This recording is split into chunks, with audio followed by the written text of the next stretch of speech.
குடும்ப உறவுகளில் கடைசி செய்யாமல் வாழும் ராசிகள் அப்படின்னு சில ராசிகள் காலபுருஷ தத்துவப்படி இருக்குது. குடும்ப உறவுகளை அப்போ பிரியாமல் வாழ்கிறது அப்படின்னா, சிறு குழந்தையாக இருக்கும்போது தாய் தகப்பனை பிரியாமல் வாழ்கிறது அது மிகப்பெரிய கொடுப்பனை. சில பேர் ஹாஸ்டலில் போய் படிக்கிற மாதிரி வந்துடும், சில பேர் தாய் தந்தையரை இழக்கிற மாதிரி வந்துடும், சில பேர் உறவினர் வீட்டில் போய் தங்கி படிக்கிற மாதிரி சூழ்நிலை, எத்தனையோ காரணம் இருக்குது. சிறு வயசுலேருந்து அதாவது தன் தாய் தந்தையோட அன்பு அந்த குழந்தைக்கு கிடைச்சாதான் அந்த குழந்தை எதிர்காலத்தில் எந்தெந்த உறவு வருமோ அந்தந்த உறவுகளுக்கெல்லாம் அன்பை காட்டும். ஏன்னா அன்புன்னு என்னன்னு தெரியலன்னா அது எப்படி இன்னொருத்தவங்கள்ட்ட காட்ட முடியும்?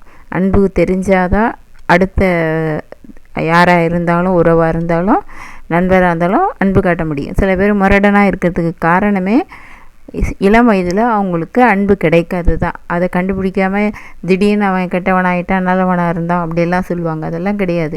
முதல்ல அது என்னன்னு தெரிஞ்சாதான் அந்த குழந்தைங்கள் அதை திருப்பி பிரயோகிப்பாங்க. எதுவுமே அன்புன்னு என்னன்னு தெரியலன்னா எப்படி அவங்கள்ட்ட புதுசாக திடீர்னு பெரிய பிள்ளையானோன்னா வந்துருமா? வராது.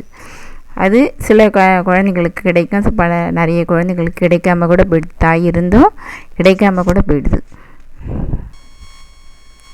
அது கிடைக்காம போகிறதுக்கு காரணம் சில ஜாதக அமைப்புகளில் கூட காரணமாக இருக்கலாம்.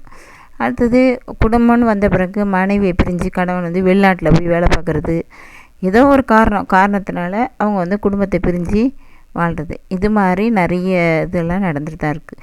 பணம் இருந்தால் மட்டும் போருமா? அதாவது குடும்பத்தோடு கடைசி வரைக்கும் யார் ஒருத்தர் வாழ்கிறாங்களோ அவங்க தான் பெரிய பணக்காரங்க. அந்த குடிப்பனை எல்லாருக்கும் கிடைக்கிறது இல்லை. எல்லாருக்கும் கிடைக்கிற மாதிரி காலபுருஷ தத்துவப்படி சில ராசிகள் இருக்குது. அது எந்தெந்த ராசி இவங்க எவ்வளோ தான் இது பண்ணால் கூட கடைசி வரைக்கும் குடும்பத்தோடு வாழ்ந்துருவாங்க. அதாவது வெளிநாட்டு போனால் கூட சீக்கிரம் திரும்பி வந்துடுவாங்க. அது மாதிரி எல்லா அதாவது குழந்தைங்களாக இருந்தால் அம்மா அப்பாட்ட சேருவாங்க. அதுக்கு ஒரு சூழ்நிலை கிடைக்கும். அது எந்தெந்த ராசினா மேஷம், மிதுனம், கடகம், கன்னி, விருச்சகம், தனுசு, கும்பம், மீன ராசிகள். இந்த ராசியெல்லாம் கடைசி வரைக்கும் எந்த சூழ்நிலை இருந்தாலும் குழந்தையாக இருக்கும்போது தாய் தகப்பனை பிரிய மாட்டாங்க, குடும்பமாக வரும்போது மனைவி மக்களை பிரிய மாட்டாங்க.